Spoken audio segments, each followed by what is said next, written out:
नमस्कार. गोवन वार्ता लाईव्हच्या या न्यूज अपडेटमध्ये मी किशोर आपलं स्वागत करतो.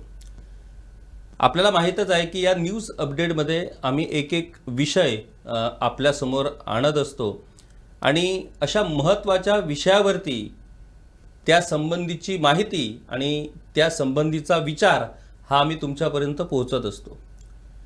काल न्यूज अपडेटमध्ये आम्ही PWDच्या ज्या TA टेक्निकल असिस्टंट आणि ज्युनियर इंजिनियर यांच्या नोकर भरती संबंधीचा जो विषय होता तो तुमच्यापर्यंत पोहोचवला होता. या नोकर भरतीची फेर परीक्षा सरकारनं घेण्याचं निश्चित केलेलं आहे आणि ही फेर परीक्षा आता जून महिन्यात होणार आहे.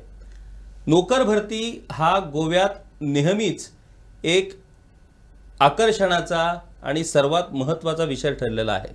कारण बहुतांश जो युवा वर्ग आहे, जो सुशिक्षित युवा वर्ग आहे, या बहुतांश युवा वर्गाचं एकमेव उद्दिष्ट टार्गेट जे असतं ते म्हणजे सरकारी नोकरी मिळवणं आणि सरकारी नोकरी याच्या भोवतीच आपलं राजकारण हे नेहमीच फिरत असतं.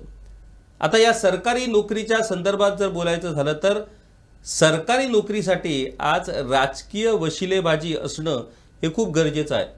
तुमच्याकडे कितीही मोठी शैक्षणिक प्रमाणपत्र असली, तुमची कितीही मोठी पात्रता असली, तुमच्याकडे कितीही बुद्धी असली तरी तुमची बुद्धी, तुमची पात्रता ही तुम्ही सिलेक्ट होण्यासाठी फायनल ठरणार काय हा प्रश्न आहे. कारण आपण मागच्या काही अनेक घटनांमधून, मागच्या काही अनेक नोकर भरती प्रकरणांमधून बघितलंय की राजकीय वशिलेबाजीमुळे अनेक पात्र आणि मेरिट असलेल्या उमेदवारांनाही बाहेर फेकलं जातं आणि आपल्या उमेदवारांना जास्त मार्क देऊन किंवा वेगवेगळ्या क्लुप्त्या लढवून आपल्या उमेदवारांना पुढे केलं जातं आणि यामुळे मोठ्या प्रमाणात युवा वर्गात, सुशिक्षित युवा वर्गात प्रचंड प्रमाणात नैराश्य पसरलेलं आहे. आता एकीकडे युवा वर्गात नैराश्य पसरलेलं आहे, परंतु दुसरीकडे जर आपण एखाद्या राजकीय नेत्याचा कार्यकर्ता बनून जर त्याच्यासाठी काम केलं तर तो राजकीय नेता आपलं काम निश्चित किंवा आपल्याला नोकरी निश्चितच मिळवून देईल या आशेनं मोठ्या प्रमाणात हा युवा वर्ग अगदी गुराप्रमाणे या राजकीय नेत्यांच्या मागे फिरताना आपल्याला दिसतोय. त्यांची अपेक्षा एकच असते की आपल्या नोकरीचं काम एकदा झालं की आपण सेटल झालो आणि याच परिस्थितीचा फायदा हे आपले राजकीय नेते घेत असतात. म्हणजे ज्या पद्धतीनं या पक्षातून त्या पक्षात जाण्याची जी पद्धत सुरू आहे, म्हणजे पक्षांतर बंदी कायदा असूनही अक्षरशः 2/3 2/3 मेजॉरिटीचा गट करून दुसऱ्या पक्षात जाण्याचा जो विक्रम आहे तो देखील विक्रम आपल्याला गोव्यात 2 वेळेला पाहायला मिळाला. काँग्रेस पक्षामधून 2/3 मेजॉरिटीनं मोठा गट हा भाजपमध्ये गेला. विरोधी पक्ष नेत्यासह हा देखील तेवढाच महत्त्वाचा विषय आणि तेवढाच चिंतेचा विषय आपल्याला म्हणावा लागणार. आणि या पक्षांतराचं कारण काय तर आपण विकास कामासाठी केलो.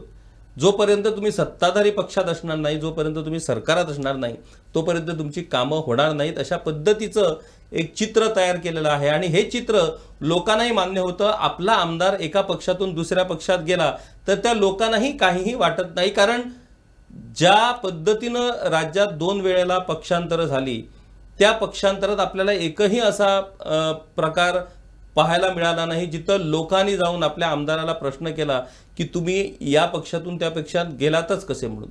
वरून लोक स्वागत करतात आपल्या आमदाराच्या या निर्णयाचं. अशी विचित्र परिस्थिती निर्माण झालेली आहे आणि त्यामुळे या सगळ्या परिस्थितीचं जर आपण कारण बघितलं तर सरकारी नोकऱ्या या सगळ्या राजकीय ज्या उड्या आहेत किंवा राजकीय पक्षांतर आहेत या सगळ्यांचा केंद्रबिंदू जर कुठला असेल तर तो आहे सरकारी नोकऱ्या.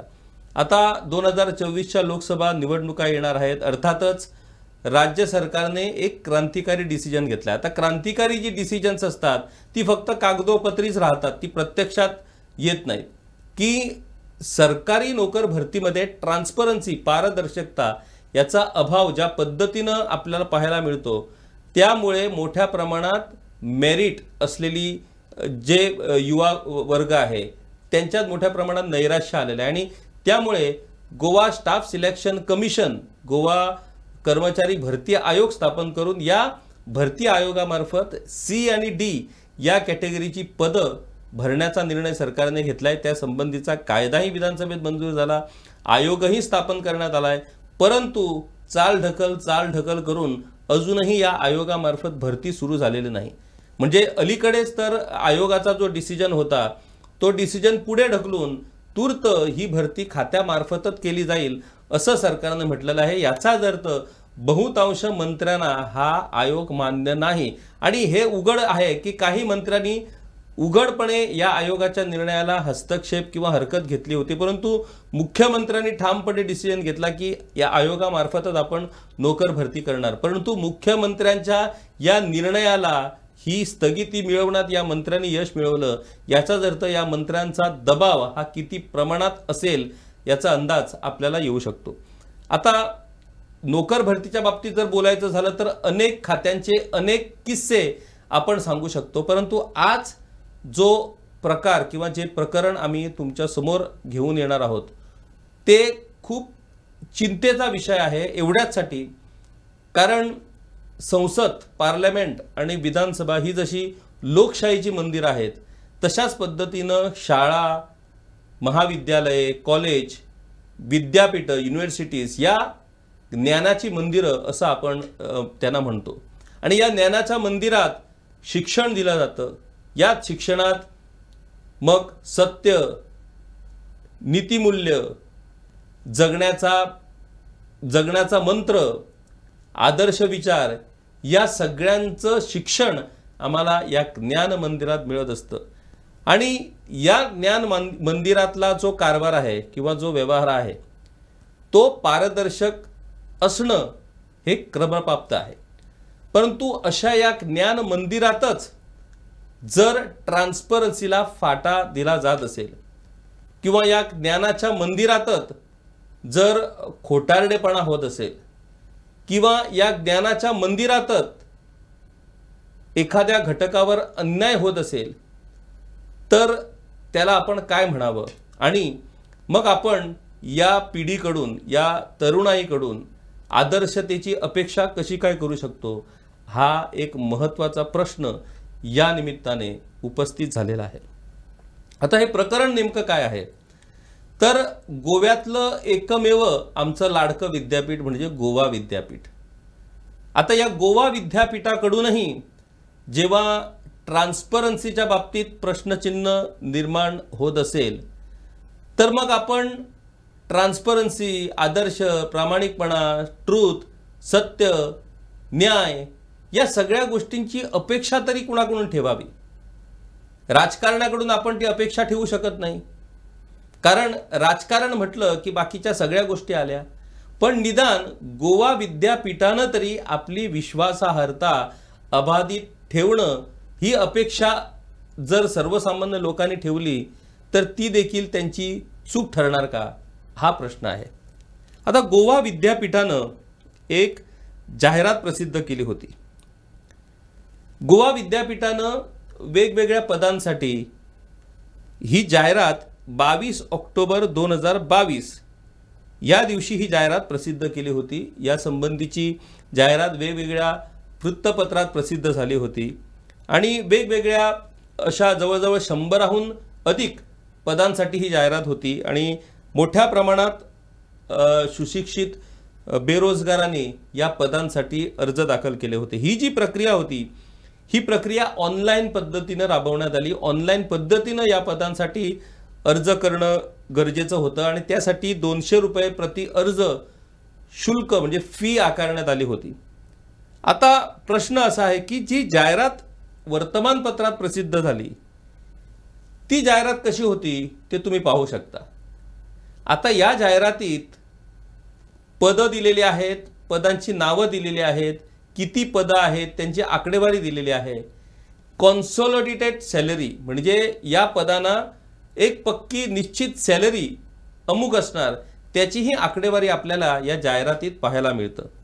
परंतु या जाहिरातीवरती कुठेच म्हणजे वर्तमान पत्रात प्रसिद्ध झालेल्या जाहिरातीत कुठेच कॉन्ट्रॅक्च्युअल असा उल्लेख आपल्याला सापडत नाही। तुम्ही मुद्दाम होऊन पहा या जाहिरातीमध्ये कॉन्ट्रॅक्ट बेसिस हा शब्द आपल्याला कुठे दिसत नाही आणि ही जाहिरात ही वर्तमानपत्रामध्ये प्रसिद्ध झालेली होती. आता याच जाहिरातीमध्ये वेबसाईटचा संदर्भ हा दिलेला आहे. म्हणजे या जाहिराती संबंधी किंवा या जाहिरातीची जर माहिती तुम्हाला वेगळ्या पद्धतीने पाहिजे तर तीच जाहिरात तुम्हाला गोवा युनिव्हर्सिटीच्या या वेबसाईटवरती पाहायला मिळेल.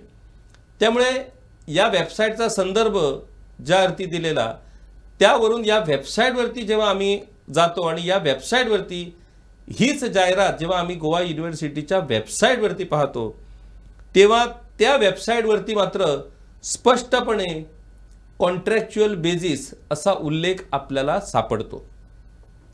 बाकी जाहिरात ही तशाच्या तशी आहे, परंतु प्रसिद्ध झालेल्या जाहिरातीत कुठेच कॉन्ट्रॅक्च्युअल बेसिस याचा उल्लेख नाही.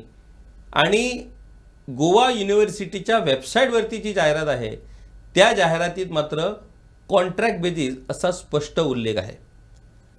आता या पदांसाठी जवळजवळ 1052 उमेदवारांनी अर्ज दाखल केले होते. आणि या 1052 उमेदवारांनी अर्ज दाखल केल्यानंतर या जाहिरातीच्या अनुषंगाने रिटन एक्झाम म्हणजे लेखी परीक्षा घेण्यात आल्या. आता प्रश्न असा आहे की या रिटन एक्झाम 2 रिटन एक्झाम घेण्यात आल्या. एक रिटन एक्झाम घेण्यात आली त्याच्यात कॉन्ट्रॅक्च्युअल बेसिसच्या पदांसाठी ही लेखी परीक्षा घेण्यात आली आणि दुसरी लेखी परीक्षा ही रेग्युलर पदांसाठी घेण्यात आली. आता तुम्ही जाहिरात तर पाहिलीच. या जाहिरातीमध्ये कॉन्ट्रॅक्ट हा शब्द नाही आणि रेग्युलर हा देखील शब्द नाही, परंतु सॅलरी या कॉलममध्ये कॉन्सॉलिडेटेड सॅलरी असा उल्लेख मात्र आपल्याला सापडतो. म्हणजे या जाहिरातीत ही पदं रेग्युलर आहेत की कॉन्ट्रॅक्च्युअल आहेत हे स्पष्ट नाही, परंतु वेबसाईटवरच्या जाहिरातीमध्ये मात्र कॉन्ट्रॅक्च्युअल बेसिस हा स्पष्ट उल्लेख आहे. त्या जाहिरातीमध्ये कुठेच आपल्याला रेग्युलर बेसिस हा शब्द सापडत नाही. आता ही जी जाहिरात प्रसिद्ध करण्यात आली त्या जाहिराती म्हणजे ही जाहिरात प्रसिद्ध झाली ऑक्टोबर 2022 मध्ये. त्याच्यानंतर कॉन्ट्रॅक्च्युअल बेसिसच्या उमेदवारांसाठी 22 जानेवारी 2023 रोजी लेखी परीक्षा घेण्यात आली आणि त्याच्यानंतर रेग्युलर पदांसाठी 2 मार्च 2023 रोजी परीक्षा घेण्यात आली. 2 परीक्षा झाल्या. एक परीक्षा जानेवारीमध्ये कॉन्ट्रॅक्च्युअल बेसिस उमेदवारांसाठी आणि दुसरी परीक्षा मार्च 2023 मध्ये रेग्युलर पदांसाठी. आता कंत्राटी पद्धतीवरील उमेदवारांसाठी जी जानेवारीमध्ये परीक्षा घेण्यात आली त्याचा निकाल हा मे महिन्यापर्यंत जाहीर झाला नव्हता.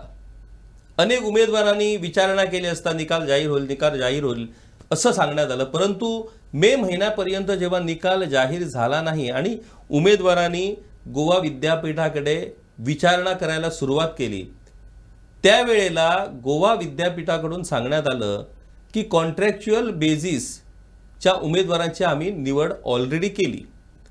मग रिझल्ट कधी तुम्ही जाहीर केला तर आम्ही रिझल्ट जाहीर केला नाही, आम्ही मेरिटवरती या उमेदवारांची निवड केली. आतापर्यंत फक्त 6 जणांचीच आम्ही निवड केलेली आहे. उर्वरित उमेदवारांची निवड ही मेरिट बेसिसवरती होणार आहे. समजा गोवा युनिव्हर्सिटीशी एफिलिएटेड एखाद्या महाविद्यालयाला किंवा एखाद्या संस्थेला जर या पदापैकी जर एखाद्या मनुष्यबळाची जर गरज पडली तर त्यानंतर आम्ही या मेरिट लिस्टवर बेसिस आम्ही उमेदवारांना बोलावून त्यांची नियुक्ती ही त्या पदावरती करू असं स्पष्टीकरण हे गोवा युनिव्हर्सिटीकडून देण्यात आलं. म्हणजे रिझल्ट जाहीर झालाच नाही आणि कुठल्या बेसिसवरती ती मेरिट लिस्ट ज्याचा उल्लेख गोवा विद्यापीठाकडून केला जातो ती मेरिट लिस्ट ही उमेदवारांना उपलब्ध करून देण्यात आली नाही.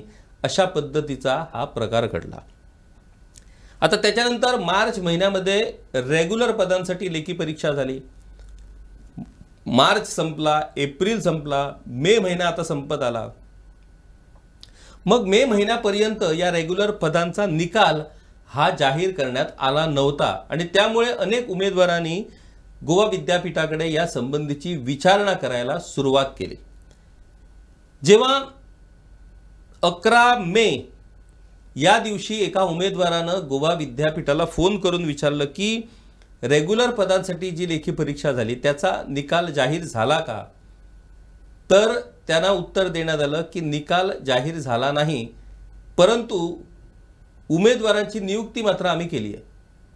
आता हे उत्तर ऐकल्यानंतर कुणालाही आश्चर्य वाटणारच.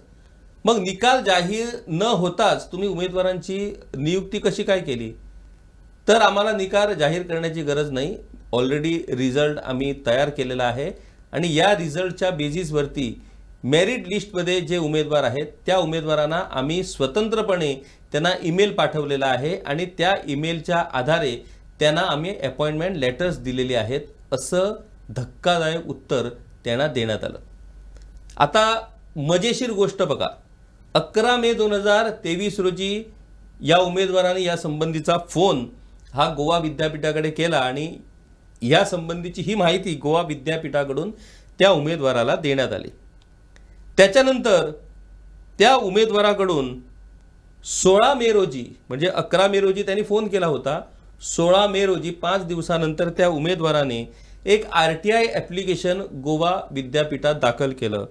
आणि हे RTI ॲप्लिकेशन साधं सिंपल ॲप्लिकेशन, एक उमेदवार जो स्वतः या परीक्षा प्रक्रियेत सहभागी झाला होता त्या उमेदवाराला आपल्या या परीक्षेचं नेमकं काय झालं, आपण जी लेखी परीक्षा दिली होती त्या लेखी परीक्षेत आपल्याला किती गुण मिळाले किंवा त्या लेखी परीक्षा संबंधीचा निकाल नेमका काय लागला, या संबंधीची माहिती मिळवण्यासाठी या उमेदवारांनी 16 मे रोजी एक RTI ॲप्लिकेशन गोवा विद्यापीठाकडे दाखल केलं. आणि त्या ॲप्लिकेशनमध्ये ही जाहिरात कधी प्रसिद्ध करण्यात आली, किती जणांनी या पदांसाठी अर्ज दाखल केले, त्यांची नावं, त्यांचा पत्ता, मग लेखी परीक्षेसाठी किती उमेदवार बसले, त्याच्यानंतर रिझल्ट तुम्ही कधी जाहीर केला, तो वेबसाईटवरती कधी प्रसिद्ध केला किंवा तो नोटीस बोर्डवरती कधी प्रसिद्ध केला, हे साधे प्रश्न या RTI ॲप्लिकेशनमध्ये विचारण्यात आले. आता 16 मे रोजी RTI ॲप्लिकेशन दाखल केल्यानंतर चमत्कार बघा, 17 मे रोजी घाई गडबडीत गोवा विद्यापीठाच्या वेबसाईटवरती हा निकाल डिक्लेअर करण्यात आला, हा निकाल टाकण्यात आला. ज्या निकालाच्या बेसिसवरती ऑलरेडी रेग्युलर पदांची भरती झाली, त्यांना नियुक्ती पत्रेही देण्यात आली, तो निकाल हे RTI ॲप्लिकेशन दाखल केल्यानंतर दुसऱ्याच दिवशी गोवा विद्यापीठाच्या वेबसाईटवरती टाकण्यात आला.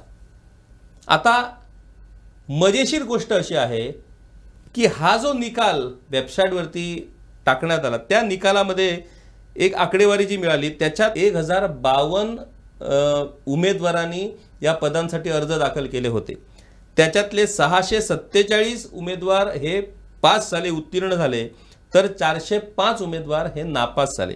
आता या 647 पास झालेल्या उमेदवारांच्या मेरिटवरती, त्यांच्या गुणावरून मेरिट लिस्ट तयार करण्यात आली आणि त्या मेरिट लिस्टच्या आधारे त्यांना ईमेल पाठवून त्यांची नियुक्ती करण्यात आली, त्यांना माहिती देण्यात आली.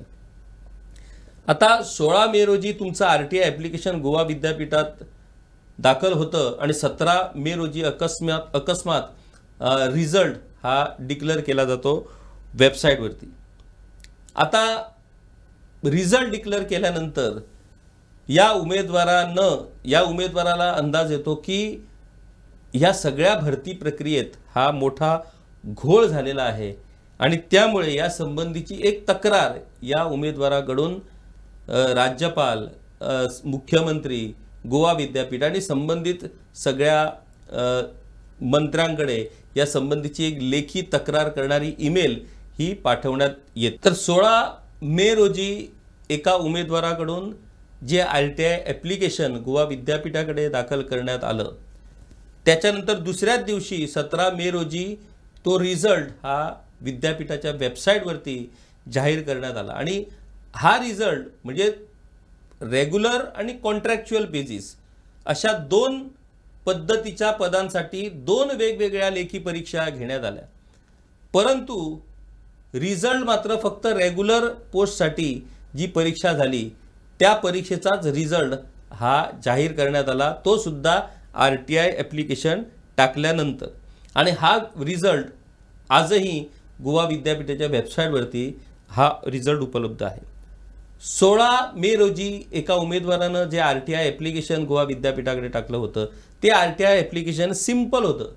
म्हणजे त्या RTI ॲप्लिकेशनमध्ये अमुक काळात तुम्ही किती पदांसाठी जाहिराती प्रसिद्ध केल्या, मग त्या जाहिरातीसाठी किती अर्ज दाखल झाले, त्यांची लेखी परीक्षा कधी झाल्या, रिझल्ट कधी जाहीर करण्यात आला, या संबंधीची अगदी सिंपल माहिती ही त्या RTI ॲप्लिकेशनमधून विचारण्यात आली होती. आता या RTI ॲप्लिकेशनला गोवा विद्यापीठानं 25 मे रोजी या उमेदवाराला रिप्लाय दिलाय. काय दिलाय रिप्लाय? तर हा रिप्लाय दिलाय गोवा विद्यापीठाच्या असिस्टंट रजिस्ट्रार ॲडमिन कीर्ती जी काणकोणकर. कीर्ती जी काणकोणकर ज्या आहेत असिस्टंट रजिस्ट्रार ॲडमिन, त्यांनी हा रिप्लाय या उमेदवाराला दिलेला आहे. मी मुद्दामहून हा रिप्लाय तुम्हाला वाचून दाखवतो. To so and so subject information under RTI Act 2005 with reference to your RTI application dated 16/5/2023 received in this office, it is informed that the office does not maintain information in the manner asked by you and under Right to Information Act 2005. The PIO is required to supply the material in the form as held by the public authority and is not required to do research on behalf of the citizen to deduce anything from the material and then to supply it to him as per Office Memorandum number 11/2008 IR issued by Government of India dated 10/7/2008. And in the view of the above information asked by you is a form of research work, hence this information cannot be issued. In case you are not satisfied with the above reply, appeal may be referred to so and so first appellate authority Goa University within 30 days of receipt of this communication. तर 16 मे रोजी जे RTI application या उमेदवाराने गोवा विद्यापीठाकडे दाखल केलं, त्या RTI ॲप्लिकेशनला हे असं उत्तर गोवा विद्यापीठाकडून देण्यात आलं. आता हे उत्तर चुकीचं आहे का? तर त्याच्याबद्दल दोन मतप्रवाह आहेत की RTI ॲप्लिकेशन, मुळात RTI ॲप्लिकेशन ही माहिती मागवण्यासाठी हे ॲप्लिकेशन केलं जातं आणि ज्या पद्धतीनं प्रशासकीय पद्धत असते त्या प्रशासकीय पद्धतीच्या अनुषंगाने ही माहिती पुरवणं ही PIOची जबाबदारी असते. कुणालाही आपल्या पद्धतीप्रमाणे आपल्याला पाहिजे त्या पद्धतीनं माहिती जर तुम्ही मागितली तर ती माहिती हे PIO देऊ शकत नाही, कारण त्यांना तशा पद्धतीचे स्पष्ट निर्देश आहेत की जो व्यवहार प्रशासकीय पद्धतीत जो व्यवहार चालतो ती माहिती ही लोकांपर्यंत देणं हे एवढं त्यांचं काम.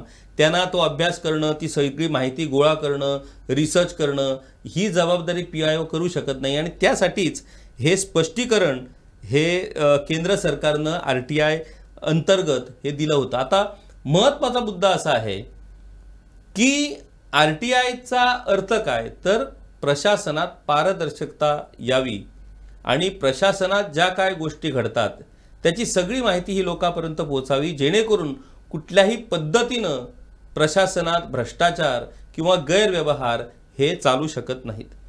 तर ज्या OM ऑफिस मेमोरंडमचा उल्लेख हा गोवा युनिव्हर्सिटीनं या उमेदवाराला दिलेल्या उत्तरात दिलेला आहे, तो 2008 मध्ये केंद्र सरकारने जारी केला होता. Clarification regarding format in which the information should be supplied under the RTI Act 2005.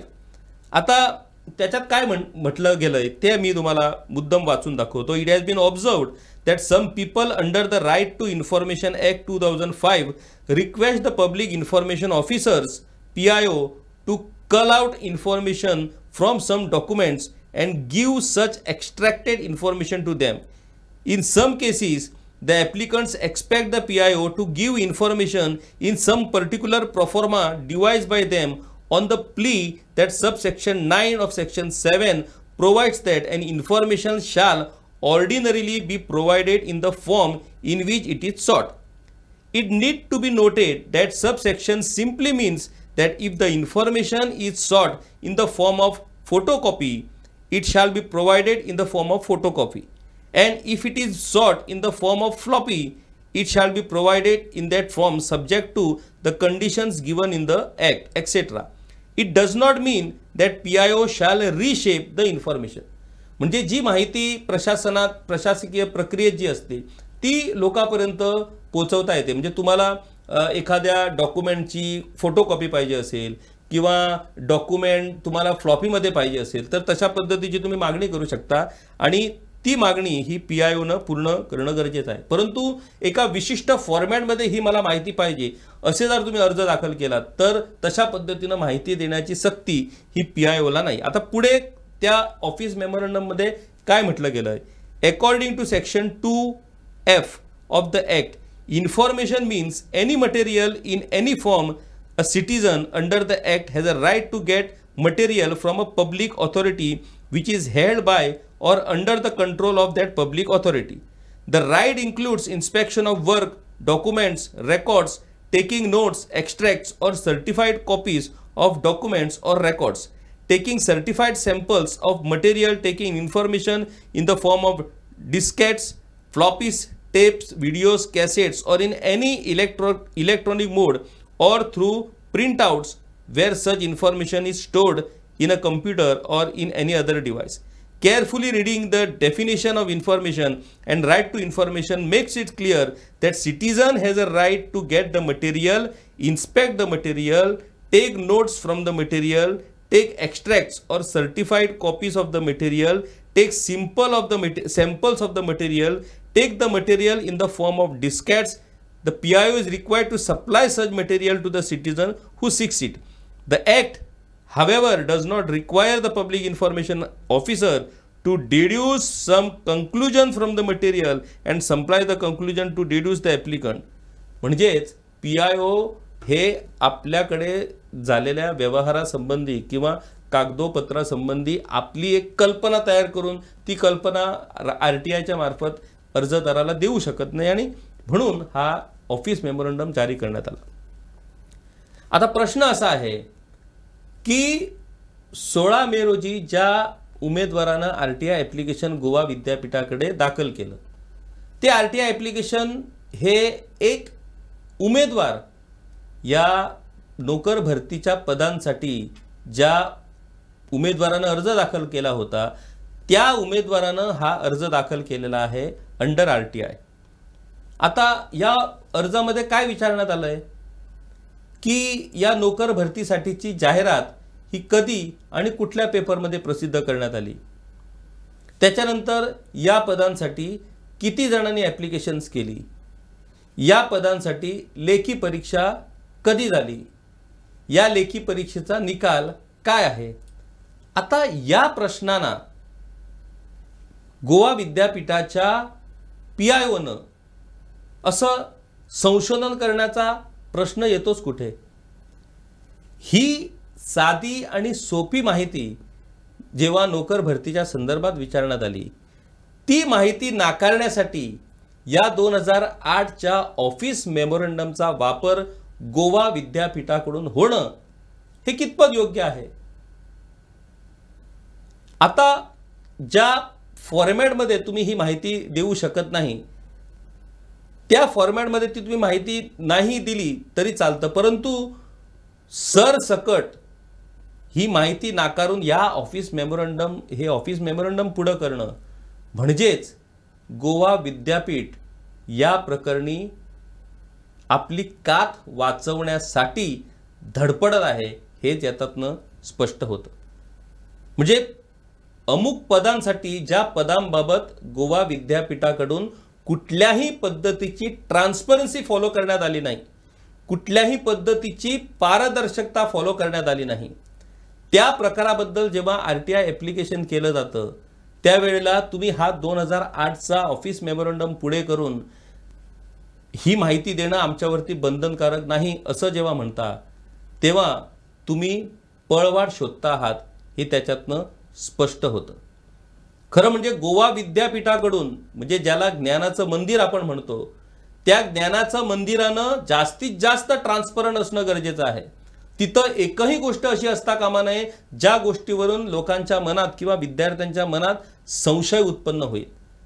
परंतु गोवा विद्यापीठाला ही राजकीय कीड लागलेली आहे असं दुर्दैवानं म्हणावं लागतंय. हा एकच प्रकार नाही, यापूर्वी अनेक प्रकार गोवा विद्यापीठाच्या बाबतीत घडलेले आहेत आणि तिथं कुठल्याही पद्धतीची ट्रान्सपरन्सी ही गोवा विद्यापीठाकडून फॉलो केली जात नाही, हे देखील आम्ही स्पष्ट केलेलं आहे. आता जेव्हा एखाद्या उमेदवारावरती अन्याय होतो, त्या उमेदवाराला कुठल्याही पद्धतीची माहिती ही दिली जात नाही आणि ती माहिती जेव्हा मागितली जाते तेव्हा अशा पद्धतीच्या क्लुप्त्या लढवणं हे कितपत योग्य आहे. दुसरी गोष्ट, हे उत्तर त्या उमेदवाराला पाठवत असतानाच आणखी एक चूक ही गोवा विद्यापीठानं स्वतःहून केलेली आहे. 16 मेच्या RTI ॲप्लिकेशनला ज्या पद्धतीनं गोवा विद्यापीठानं उत्तर दिलं आणि तुम्ही मागितलेल्या फॉर्मॅटमध्ये आम्हाला माहिती देणं बंधनकारक नाही, तुम्ही अशा पद्धतीनं अशा फॉर्मॅटमध्ये माहिती विचारू शकत नाही आणि त्या संबंधीचा ऑफिस मेमोरंडम जो केंद्र सरकारने 2018 मध्ये जारी केला होता, तो ऑफिस मेमोरंडम 2008 मध्ये जारी केला होता, तो ऑफिस मेमोरंडम पुढे करून गोवा विद्यापीठानं ही माहिती देण्याचं टाळलं. आता प्रश्न असा आहे की समजा त्या उमेदवाराच्या ॲप्लिकेशनमध्ये अर्जामध्ये काही त्रुटी राहिल्या असतील, कारण ज्या पद्धतीनं वेगवेगळे ऑफिस मेमोरंडम जारी करण्यात येत आहेत RTIच्या बाबतीत अधिकाधिक, म्हणजे कशा पद्धतीनं माहिती देऊ शकत नाही किंवा माहिती देता येणार नाही हे ठरवण्यासाठी एक एक ऑफिस मेमोरंडम हे जारी होत आहेत. कशा पद्धतीनं सोप्या पद्धतीनं माहिती दिली जाऊ शकते याच्या संबंधी ऑफिस मेमोरंडम येत नाही. म्हणजे जास्तीत जास्त या कायद्यातनं कशी माहिती रोखता येईल, कशी माहिती देता येणार नाही अशा पद्धतीची काळजी ही सरकारकडून घेतली जाते, हे दुर्दैव म्हणावं लागणार आहे. आता प्रश्न असा आहे की वेगवेगळे जे ऑफिस मेमोरंडम जारी करण्यात आले ते जर आपण बघितले तर सामान्य कॉमन सिटीजन, सर्वसामान्य नागरिक हा RTI ॲप्लिकेशन करू शकणार नाही. त्याला कुठल्या तरी वकिलाकडे जाऊन आपल्यासाठी RTI ॲप्लिकेशन करावं लागणार आहे. एवढी परिस्थिती या RTI कायद्याची या सरकारनं करून ठेवलेली आहे. म्हणजे तुम्ही प्रश्न असेच विचारायला पाहिजेत, ह्याच फॉर्मॅटमध्ये असायला पाहिजेत, या प्रश्नामध्ये अशाच पद्धतीची प्रश्नांची रचना असायला पाहिजे. अशा पद्धतीची बंधनं घालून आज परिस्थिती अशी झालेली आहे की अशिक्षितांचं तर सोडाच, सुशिक्षित देखील आज व्यवस्थित पद्धतीनं RTI ॲप्लिकेशन करू शकत नाही. एवढे निर्बंध हे RTIच्या कायद्यात हे दिवसेंदिवस लादले जात आहेत. म्हणजेच RTI कायदा हा कसा निष्क्रिय ठरेल याची जास्तीत जास्त काळजी ही सरकारकडून घेतली जाते. आता गोवा विद्यापीठानं तोंड वर करून ज्या पद्धतीनं या उमेदवाराला ही माहिती नाकारली आणि त्याच्यासाठी 2008चं एक ऑफिस मेमोरंडम पुढे केलं की या फॉर्मॅटमध्ये आम्ही ही माहिती देऊ शकत नाही, ते देऊ शकत नाही, त्या गोवा विद्यापीठानं या RTI कायद्याचा अभ्यास केलाय का, हा एक महत्त्वाचा प्रश्न आहे. ज्या गोवा विद्यापीठाच्या असिस्टंट रजिस्ट्रारनं हे पत्र पाठवलेलं आहे उमेदवाराला आणि माहिती नाकारण्यासाठी ज्या ऑफिस मेमोरंडमचा आधार घेतलेला आहे, त्या असिस्टंट रजिस्ट्रार किंवा PIOला आमचा प्रश्न आहे की त्यांनी RTI कायद्याचा अभ्यास केलाय का. RTI कायद्याच्या सेक्शन 4 मध्ये काय म्हटलं आहे, तर RTI कायद्याच्या सेक्शन 4 मध्ये म्हटलं आहे की त्या खात्याशी संबंधित किंवा त्या संस्थेशी संबंधित जे काय व्यवहार असतील किंवा जे काय कामकाज असतील ती माहिती स्वतःहून त्यांनी आपल्या वेबसाईटवरती देणं गरजेचं आहे. म्हणजे तुम्ही जर ही माहिती वेबसाईटवरती जर दिली तर कुणालाही तुमच्याकडे RTI ॲप्लिकेशन टाकून ही माहिती मिळवण्याची गरजच भासणार नाही. तुम्हाला जर ही नोकर भरती पारदर्शक पद्धतीनं जर करायची होती किंवा तुम्ही जर ती पारदर्शक पद्धतीनं केली असेल तर मग या नोकर भरती संबंधीच्या सगळ्या गोष्टी या गोवा विद्यापीठाच्या वेबसाईटवरती का टाकण्यात आल्या नाहीत. RTI कायद्याच्या सेक्शन 4 मध्ये ते बंधनकारक आहे. मग हे सेक्शन 4 याचा विसर या गोवा विद्यापीठाच्या PIOला कसा काय बसला. PIOला सेक्शन 4 माहित नाही का. मग सेक्शन 4 अंतर्गत या नोकर भरती संबंधी आता किती या पदांसाठी कुणी ॲप्लिकेशन केलं, मग लेखी परीक्षा झाली, त्या लेखी परीक्षेनंतर जो रिझल्ट झाला तो तुम्ही वेबसाईटवरती का टाकला नाही? जेव्हा RTI ॲप्लिकेशन दाखल होतं त्याच्या दुसऱ्या दिवशी तुम्ही तो रिझल्ट त्या वेबसाईटवरती टाकता. ही मस्करी, ही छेडछाड, हे मॅनिप्युलेशन, ही नाटकं ही कशी काय केली जाऊ शकतात? आणि या नाटकातनं, या मॅनिप्युलेशनातनं किती सुशिक्षित तरुणांना तुम्ही छळणार आहात, तुम्ही सतवणार आहात, किती त्यांना निराश करणार आहात, आणि त्यांनी कुठं कुठं जावं या संबंधी न्याय मिळवण्यासाठी, या संबंधी जाब विचारण्यासाठी. आज ज्या पद्धतीनं या सगळ्या गोष्टी घडतायत त्या जर आपण बघितला तर प्रत्येक नागरिक किंवा अन्याय झालेला प्रत्येक व्यक्ती हा न्यायालयाचे दरवाजे ठोठावू शकत नाही. त्यामुळे एकतर त्यांनी हा अन्याय मुकाट्याने सहन करायचा, किंवा हा अन्याय आपल्याला आणि न्याय मिळू शकत नाही अशी मानसिकता बनवून समाजात वावरायचं. आणि अशी मानसिकता बनवून जे लोक समाजात वावरतात त्यामुळे आज मोठ्या प्रमाणात समाजाचा ऱ्हास होताना आपल्याला दिसतोय. कारण या जगात न्याय हा नाहीच. या जगात हा आपल्यावरती केवळ अन्यायच होणार आहे. त्यामुळे अशा अन्यायामुळे विकृती बळावत चालली आहे आणि त्यामुळे आज ही युवा पिढी ही मोठ्या प्रमाणात वाईट मार्गाला, व्यसनाधीन होताना आपल्याला दिसत आहे. ही भयानक परिस्थिती जी राज्यात ओढवलेली आहे त्या परिस्थितीबाबत प्रत्येक सर्वसामान्य गोयकरांनी गंभीरतेने विचार करण्याची गरज आहे. का विचार करण्याची गरज आहे की या गोष्टी जर तुम्ही मुकाट्याने सहन करायला लागल्यात किंवा या गोष्टीबद्दल जर आवाज काढला नाही तर ही पद्धत, ही परंपरा अशीच पुढे जाणार आहे. मीडिया म्हणून आम्ही या माध्यमानं गोवा विद्यापीठाला आणि सरकारला हा जाब विचारतो आहोत की हा जो प्रकार गोवा विद्यापीठाकडून घडला त्या प्रकाराबद्दल सरकार त्यांना जाब विचारणार आहे का? गोवा विद्यापीठाचं काउन्सिल या प्रकरणाची दखल घेणार आहे का? किमान बाकीच्या सरकारी खात्याकडून सोडा, किमान गोवा विद्यापीठाकडून तरी ट्रान्सपरन्सी, पारदर्शकता याचं पालन करणं हे चुकीचं ठरणार आहे का? किंवा ज्ञानाच्या मंदिर किंवा ज्ञानाचं मंदिर, टेम्पल ऑफ नॉलेज ज्याला आपण म्हणतो, त्या ज्ञानाच्या मंदिरातही जर हे असले कारभार जर चालू राहिले किंवा चालत असतील तर मग सर्वसामान्य लोकांनी आणि त्या तरुणांनी, जी भावी पिढी आम्ही म्हणतो देशाची, ज्यांच्या हातात देशाची सूत्र जाणार आहेत, ती कसली पिढी आम्ही घडवणार आहोत, ती कसली पिढी या ज्ञानाच्या मंदिरात घडणार आहेत? या प्रकरणाची सखोल चौकशी होणं गरजेचं आहे. तुम्ही राजकीय वशिलेबाजीतून जर तुम्ही काही ठराविक लोकांना जर या नोकऱ्या देणार असाल तर अवश्य द्या, परंतु निदान प्रक्रिया तरी अशी तयार करा की त्या प्रक्रियेवरती कोणालाच संशय येणार नाही. परंतु आपल्याला हवं तसं करायचं, कोण विचारणार त्याला आपण बघून घेतो अशा वृत्तीनं वागायचं, मग याला काय म्हणणार आणि याला उत्तर कसं देणार, ही परिस्थिती या निमित्तानं उपस्थित झालेली आहे. गोवा विद्यापीठाकडून जी नोकर भरती झाली त्या नोकर भरतीवरून अनेक प्रश्न निर्माण झालेले आहेत. ज्या पद्धतीनं लपवाछपवी सुरू आहे ती जर लपवाछपवी आपण बघितली तर निश्चितपणे ही नोकर भरती पारदर्शक पद्धतीनं झालेली नाही आणि कुठेतरी वशिलेबाजीतून आपल्या ठराविक उमेदवारांनाच या नोकर भरतीच्या माध्यमाने नोकऱ्या देण्यात आलेल्या आहेत. असंच स्पष्ट संकेत या सगळ्या प्रकरणातून आपल्याला पाहायला मिळतात. गोवा विद्यापीठ या सगळ्या प्रकरणावरती आपला खुलासा करेल अशी आम्ही अपेक्षा बाळगतो आणि सरकार गोवा विद्यापीठाला या संबंधीचा जाब विचारेल अशीही आम्ही आशा बाळगतो.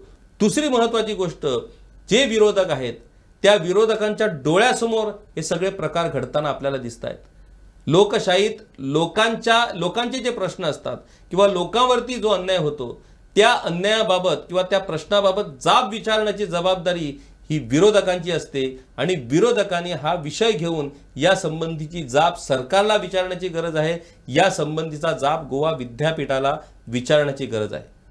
अशाच महत्त्वाच्या विषयावरती आम्ही तुमच्यापर्यंत येत राहू, असे वेगवेगळे विषय तुमच्या समोर घेऊन येत राहू. तोपर्यंत पाहत रहा गोवन वार्ता लाईव्ह, नातं गोव्याचं, देणं मराठी.